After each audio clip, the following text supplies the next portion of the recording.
He's got a lot of options about where to place it because of Mike Evans' size and frame. From the 32 now, here's 1st and 10. Now Brady. Dumps it off to Fournette.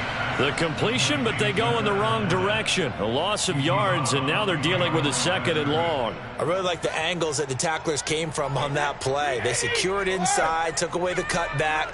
The sideline's there, so you can only go so far outside. And they were able to close in and tackle him for a loss. Yeah, they used your boy over there, the 12th man. Sammy sideline, right? Sammy sideline. There he goes, left side. Touchdown, Tampa Bay. Like so many wide receivers, he is a threat with the ball in his hands, and he's able to do his damage here after the catch. And I caught a quick glimpse of him before the ball was snapped, and there was something about his body language where you could tell early in this play he wasn't just thinking first down. He was thinking end zone, and he got there. Extra point up and good by Succa. And the lead is now 21-14.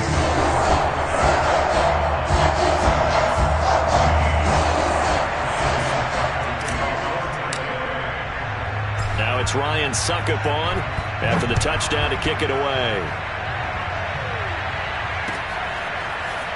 From a yard or two deep, here comes a return. And the decision to bring it out, not a good one, as he's tackled at the 15.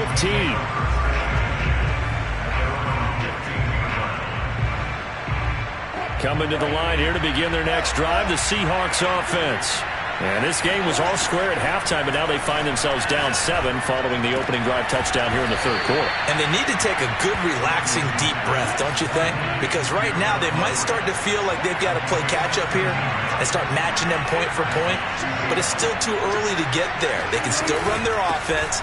Plenty of time to get back in this game. And he'll get about 4 across the 30 to the 32. I have to think a major focus at a halftime meetings had to be figuring out how to create space for the running game to get operating. Well, what you pointed out to me at half seems accurate. That line has struggled to sustain blocks. Yeah, I would agree with that totally. They've got to focus on staying on their double teams at the first level, make sure that block's secured before they slide off and try and chip someone at the second level. Coming up on a 2nd and 6. Wilson dumps this one off to Chris Carson. And he's going to be out of bounds right at midfield. Another catch for him there on this drive, Brandon, and it looks like they're going to utilize him out of the backfield any way they can. And that time they pick up a first down. So now on defense, do you assign a man to him and try and cover him before he gets going? From midfield now, here's Wilson. Hit as he throws there, incomplete. They've given up a few first downs on this drive, but getting the incompletion there, that should give them something to build on and maybe turn the tide. 3rd quarter of a tight football game as we come up on a 2nd and 10.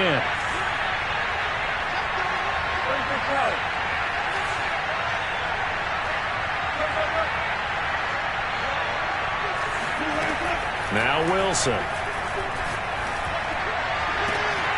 He hits his target, Lockett. Touchdown! Tyler Lockett, 50 yards. And the Seahawks just an extra point away from tying this thing up. And CD, we have seen some great runs the last few times we've been together, but I think we can at least put this one in our top 5. That was a determined gallop there. Yeah, this is a guy who runs with such balance and control. I mean, he went through that early contact just like he was driving over a speed bump. And he's able to continue his way downfield and wind up in the end zone. Myers connects on the PAT, and that will tie our game here in the 3rd.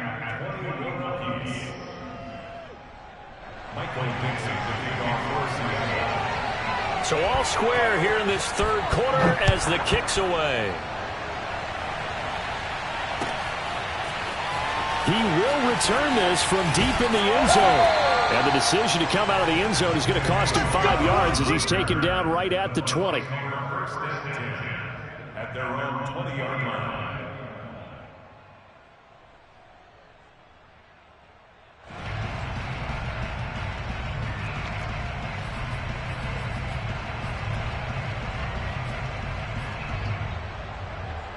The Tampa offense ready to get their drive started. And their lead has evaporated in this third quarter. It's tied once more as they begin with a 1st and 10. Trying to get the run game going. This is Fournette. And he's got room. And he's got it past the 30 before he's hit and dropped. 44 yards now on the ground on just 7 carries. The CD a lot of times like to separate speed and quickness, and they've got a back that's both. We know that he's fast in the open field, but, man, his first step is so quick, too. It is something, isn't it? Because you think of that type of speed getting to the perimeter and turning upfield, but also when you run those inside runs, he can get into the secondary so fast the linebackers don't have a chance to react. From the 32 now, here's 1st and 10. Now Leonard Fournette. And nothing much materializing there on the 1st down run. He'll get a couple, and that's it. Certainly a nice job there by the defense rallying to the football and getting him on the ground. But I think the play gets made by the defensive front. Because if they can't get upfield, their job is to go ahead and get low, almost get into a ball sometimes, stack things up, and make it difficult for the runner to find a hole. I'll tell you what, a lot of those mid-range throws have been available because sometimes teams get too concerned about the deep ball and they leave too much space in front of them, and these guys have been taking advantage so far. So from Seahawk territory now, it's 1st and 10 at the 49-yard line. Here's a give to Fournette. And down to the 44, 5 yards that time. Brandon, 5 yards on that run. Let's get back to the huddle and make sure if you're a back, you spend time with your offensive line and give them credit. Hard to move those 300-plus pounders at the line of scrimmage, and they did for a significant chunk of yardage. And that is going to do it for this third quarter of action. This is the National Football League on EA Sports.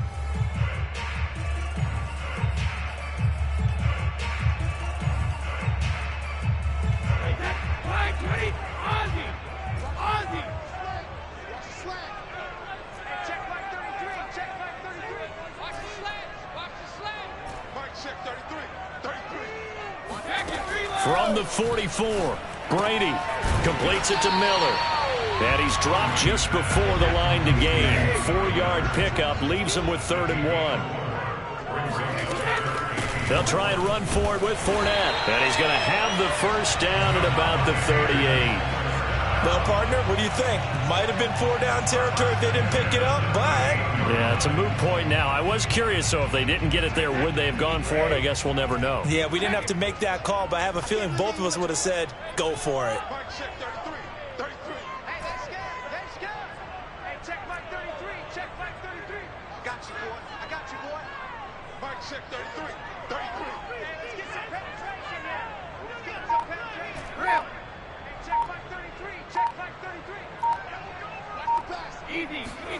On 1st down, Brady.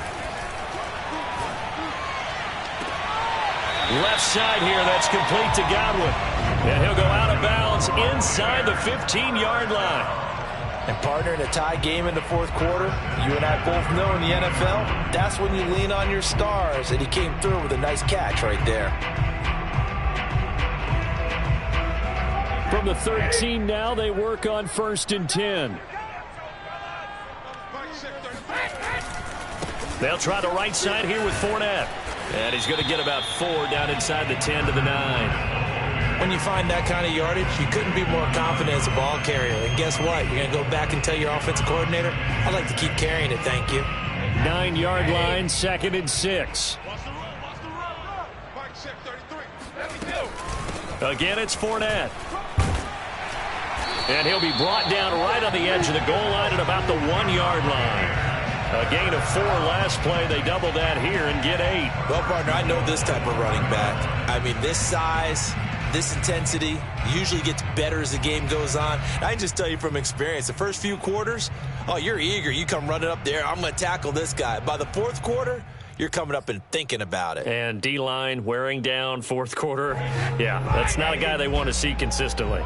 A field goal could get them the lead, but it might not be enough here as they come up on 1st and goal. Fournette.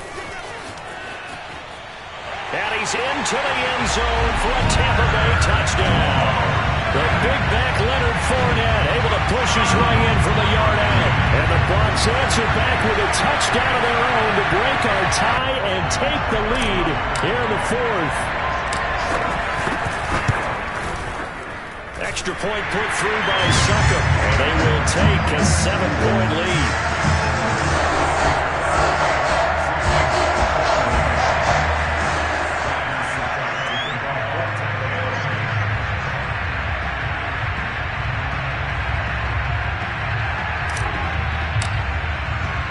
Now it's Ryan Succop on after the touchdown to kick it away. And it'll be a touchback as Tyler Lockett says, I'm not going to return this one.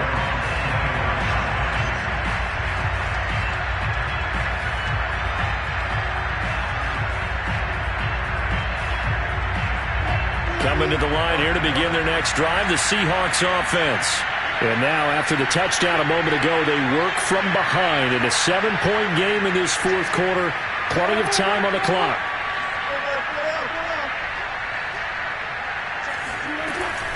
They'll start out on the ground with Carson. And he's upended at the 33, following a good pickup of 8.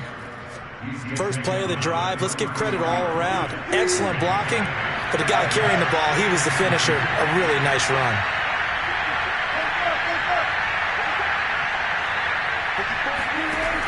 On second and a couple, Wilson. And that's caught inside the 35. And all the way in, touchdown Seattle. Gerald Everett, 67 yards. And the Seahawks are an extra point away from tying this game here in the final minutes.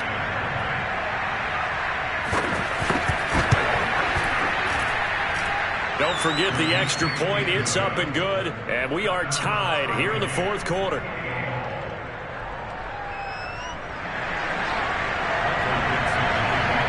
So right back to square one. Tied at 28 as he kicks it away. This will be brought out from the middle of the end zone.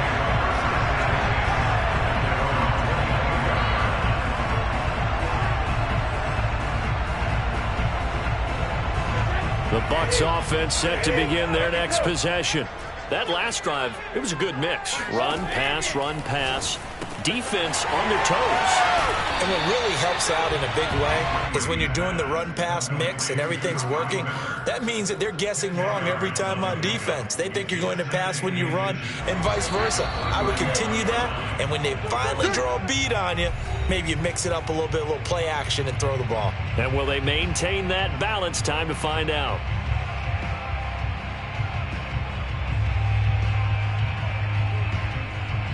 So it's Buccaneer football as we welcome you back.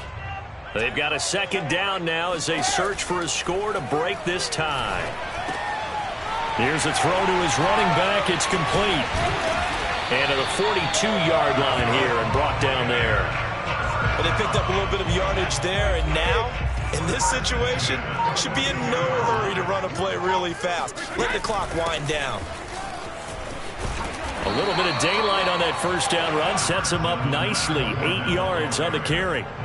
And that looked like some pretty easy yardage there right up the gut. And he's a guy that has some height to him. So when you don't have to drop a shoulder or create or get through contact or trash, makes it a lot easier to stay upright, see the field, and make a run as we just saw there.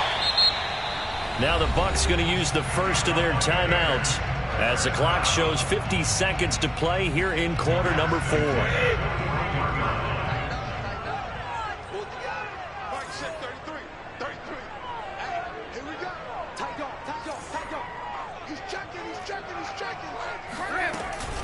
Fournette running out of the gun. And he'll take this one down to about the 40. Now it's 2nd and 9. 1 yard gain brings up 2nd and 9. To throw is Brady. They'll find Miller. That's complete.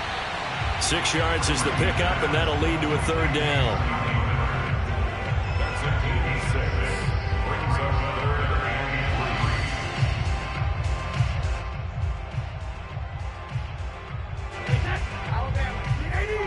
Pretty quiet, team. We're pretty quiet. Hey, check my Watch the screen, watch the screen. Watch the screen. Sponge. No. Check 13.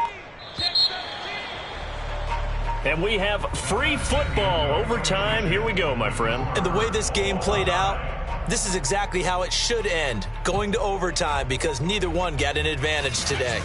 It's a little teaching moment here. Overtime rules. Remind us how this goes, partner. Okay, so in the past, we had sudden death. First team to score wins, but no longer. Now, if the team receives the ball, scores a touchdown, they win the game. If they kick a field goal, though, or don't score, the other team gets a possession. And after both teams get... So a tie ball game here as the kick's away. And a fair catch signaled for and taken successfully.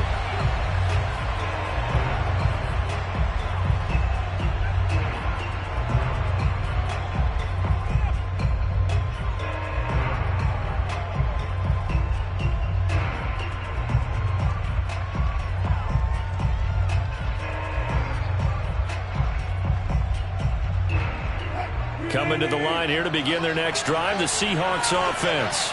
They're set for their first drive here in overtime, and this is where the crowd can really become a factor. They've had to battle it all day, but I know what you're saying.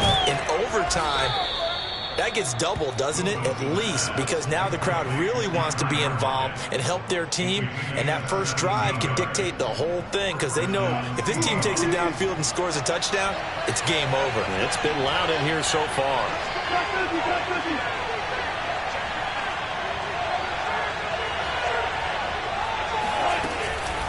On first down, Carson. Oh, he's got some breathing room. And they'll get him down as he's inside the 40. They go with the ground game, pick up the first.